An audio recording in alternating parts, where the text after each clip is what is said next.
Bismillahirrohmanirrohim. Muhtaram azizlar, ushbu Muharram oyini Alloh taolo bizga o'zi muborak aylasin deb Allohdan so'rab qolaman.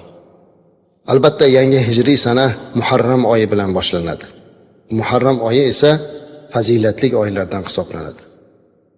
Muharram so'zi lug'atda hurmatlangan, ya'ni harom qilingan, ulug'langan degan ma'nolarni anglatadi. Dar haqiqat Muharram oyi hurmatli oy. Bu oyda urush qilishlik taqiqlanganligi uchun Muharram deyiladi. Ya'ni urush harom qilingan oy hisoblanadi. Muharram oyi Alloh taolo urushni harom qilgan 4 oydan biri. Demak, bu haqiqatda ham hurmatga loyiq. Bundan ortiq hurmat yo'q. Urush harom qilingan. Bu oyda hech qaysi musulmon biror bir musulmonga urush qilishi mumkin emas edi. Bu esa islom dinimizni avvalidan urushga, qon to'kishlikka qarshi ekanligini bir ko'rinishidir. Undan tashqari Muharram oyini Shahrulloh, Allohning oyi deb nomlandi. Bu esa yanada bu oyning ulug' ekanligini ko'rsatadi. Muharram oyi Ramazon oyidan keyingi martabada turadi. Bu oyda eng ulug' kunlardan biri ushbu oyning Oshiro kuni, ya'ni 10-kuni bor. Bu oyning hurmati, bu oyning ulug'ligini hadislardan o'rganishimiz mumkin. Payg'ambarimiz alayhisolatu vasallamdan quyidagi hadislar rivoyat qilinadi.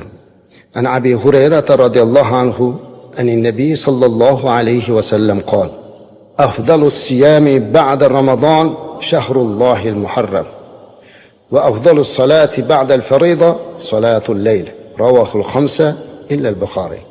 Abu Hurayra radhiyallohu anhudan rivoyat qilingan ushbu hadisda Payg'ambarimiz sallallohu alayhi vasallam marhamat qilib aytibdilarki, Ramazondan keyingi eng afzal roza Allohning Muharram oyidagi rozadir.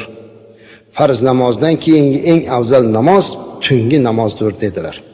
Beshovlardan faqat Buxoriy rivoyat qilmadi. Ushbu hadis Payg'ambarimiz alayhisolatu vasallam tomonidan bizga Ramazondan keyingi roza tutishlik eng afzal bo'lgan oy ushbu Muharram oyi ekanligi va bu oyni nomi Shahrulloh, Allohning oyi ekanligini aytib o'tyaptilar.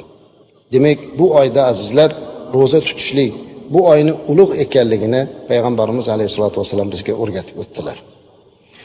Ali radhiyallohu anhudan rivoyat qilingan yana bir hadisda aytadilarki, jaa rajulun fasa'ala an-nabiy sallallohu alayhi vasallam ay shahrin ta'muruni an asuma ba'da Ramazon.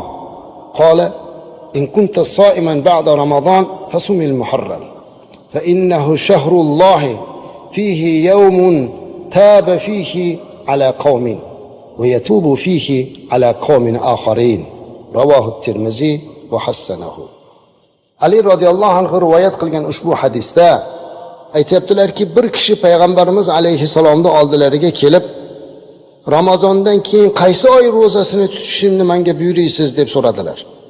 Shunda Payg'ambarimiz alayhisalom u kishiga qarab, agar Ramazondan keyin ro'za tutuvchi bo'lsang, Muharramni tut, ya'ni Muharram oyini tut.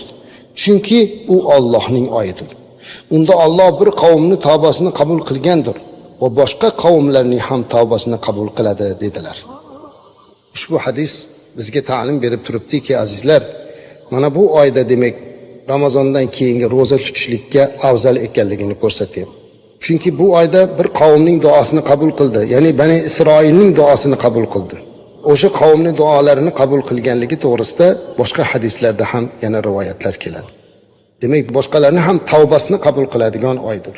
Bu oyda albatta ko'proq tavba qilishimiz, ko'proq ibodat qilishligimiz lozim bo'ladi.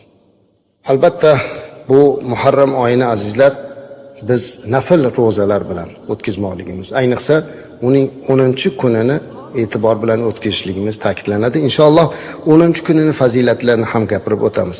Ammo bu Muharram oyida ro'zalari nafl ekanligi, ixtiyoriy ekanligini ham unutmagan holda, kim ixtiyori bilan tutar bo'lsa, inshaalloh bunga katta savoblar, ajrlar, mukofotlar va'da qilingan. Muharram oyi azizlar bu urush harom qilingan oy deb ta'kidlanyapti.